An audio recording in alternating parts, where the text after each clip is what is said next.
Good morning, everyone. This is Prakash Kumar Gupta from Brilliant Public School, Behtarai. I am here with my new video that is on descriptive statistics. First of all, we'll understand what is statistics. Statistics actually deals with the collection, organization, analysis, interpretation, and presentation of data. Nowadays, statistics means collection of facts or information concerning almost every aspect of life, such as science, medicine, economics, psychology, etc. Now we are coming to the topic descriptive statistics. It is used to describe or summarize data in useful and meaningful ways. There are four major type of descriptive statistics. First one is measure of central tendency, that is mean, median and mode. Second, measure of dispersion, that is deviation, variance, standard deviation, skewness, kurtosis. Number 3 is measure of position, right? Like percentile rank, quartile rank, which are very popular nowadays. Fourth one is measure of association, that is correlation. First of all, we'll see measure of central tendency. A measure of central tendency describes a set of data by identifying the central position in the data set as a single value. The three most common measures are mean, median and mode. All we have studied in class 9th and 10th. In different situations, some measures become more appropriate to use than others. First one is mean, the most commonly used measure useful for a data set that doesn't have outliers, values way different to the rest of the set. The mean is the sum of all the values divided by the number of values, which already we are knowing. So this is the method and one example is done for you. Next is median. The median is the middle value in an ordered data set. So useful for data sets containing outliers. How to determine the median in data set? First of all, we arrange it in ascending or descending order, and then middlemost term we are finding. If the number of terms is odd, but if it is even, then we are finding the mean of the middlemost terms. Now next is mode, the value that occurs most often in the data set, that only is called mode. The value which is having most frequency is known as the mode. Okay, if two or more numbers are having equal number of frequencies, then modes will be both or all the three. But if none of the observations will be most of the time or most frequency, then mode will not be there. Okay, so we can say one mode means unimodular, two mode means bimodal, or more means multimodal. Next term is quartile. Quartile divide a sorted data set into quarters by finding the median of all the scores, then finding the median of the lower and upper halves of the scores. If the number of scores is even, the median is the average of the two middle scores. So finding the quartiles, how can we find? First of all, again arrange the data scores in the ascending order, find the median of the data set, the number in the middle means Q2, finding the median of the lower half of the scores, that is Q1, quartile 1. Find the median of the upper half of the scores, that is Q3, quartile 3. A set of test scores, suppose 60, 60, 40, 74, like that, the scores are there. So if we are arranging it in ascending order, so 30, 40, 41, like that it is arranged. Now finding the medians. So can we find the median of this? So we will be having 60 and 64 with pink color, that only is the median, already we are knowing. But quartile 1 is what? The median between 30 and 60, and Q3 upper quartile is median between 64 and 88, that are 42 and 68 respectively. Next is decile. Deciles are one of the three common measures used in statistics to divide an ordered data set into equal parts. Number 1, quartile 4 equal parts, decile 10 equal parts, percentile 100 equal parts. So quartile, decile and percentile we have. Suppose some set of scores we have and ascending order it is arranged. So quartile how to find? Lower quartile, upper quartile and median, that is Q2. Then decile, first decile, second decile, third decile, like that, if it is converted into 10 parts, divided into 10 parts. Then percentile, the same thing is divided into 100 parts. So we can have 10th percentile, 20th percentile, like that.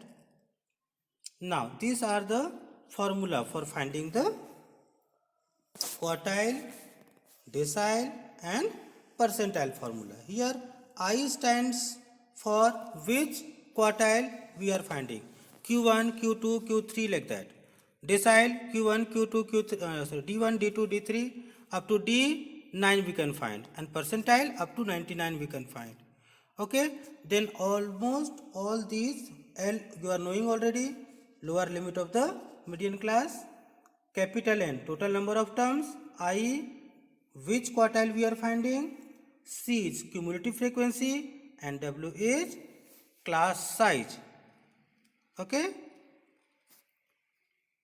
Next, now the turn is coming for dispersion. So in under dispersion two things comes: mean deviation about mean deviation about median. Okay, so we have to find here mean deviation about the mean. So one example is done for you. The numbers are given, so we already are knowing how to find the mean. After finding the mean, we are getting here 9. After finding the mean, each and every terms are subtracted, means are subtracting the 9. So we are getting all these numbers. Okay, then we are finding the mode of all these numbers. So all finding the mode, we are getting this. Then we are adding all. So we are getting here 22. Now for finding mean deviation about the mean, this is the formula. Okay, so final answer we are getting 2.75. Next is finding the mean deviation about the median. So what is it?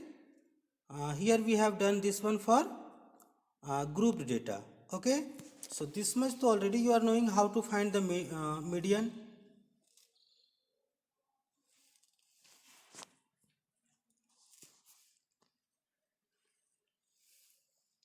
So this class and frequency given to you already.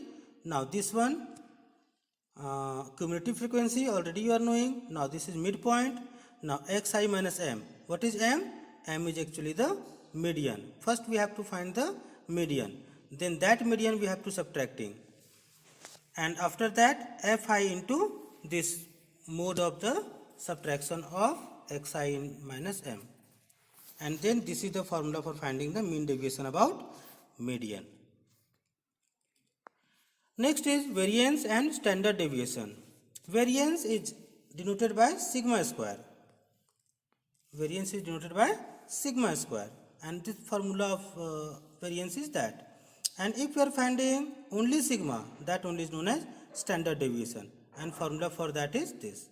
Here n stands for total number of terms, xi, x1, x2, x3, x4, x bar mean, and if all summation we are doing, so sigma it is done from first term to nth term.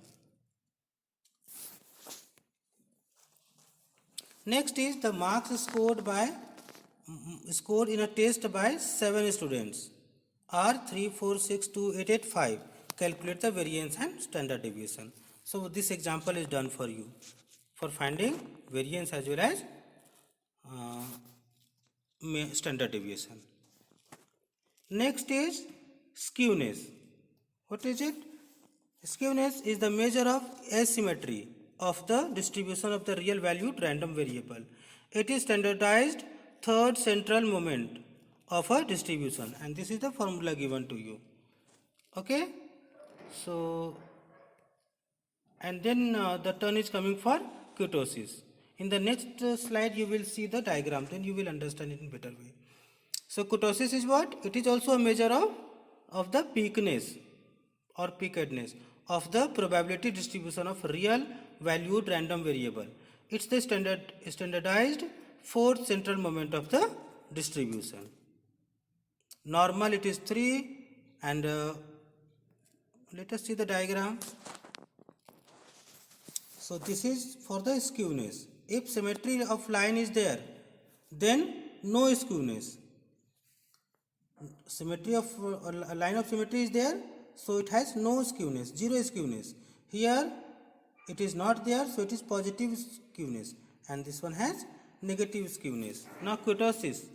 If normal shaped graph is there, then it is mesokurtic.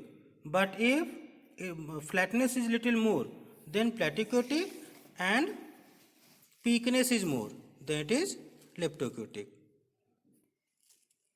Now, correlation. So here, correlation is a statistical tool which studies the relationship between the two variables under study. Correlation analysis involves various methods and techniques for the studying and measuring the extent of the relationship between the two variables. If there is any relation between two variables, that is when one variable changes, the other also changes in the same or the opposite direction, we say that the two variables are correlated. It means the study of existence, magnitude and direction of the relation between two or more variables. Okay. The famous astronomist Bravis, Professor Sir Francis Galton, Carl Pearson, Professor Neiswang, and so many others have contributed to this great subject. Now, in solving how to find the percentile rank PR. So, cumulative frequency plus 0.5 into the frequency divided by total number of terms or observations multiplied with 100. So, using this formula you can find the percentile rank, which is very much popular nowadays in IIT, JEE, medical. Thank you very much everyone.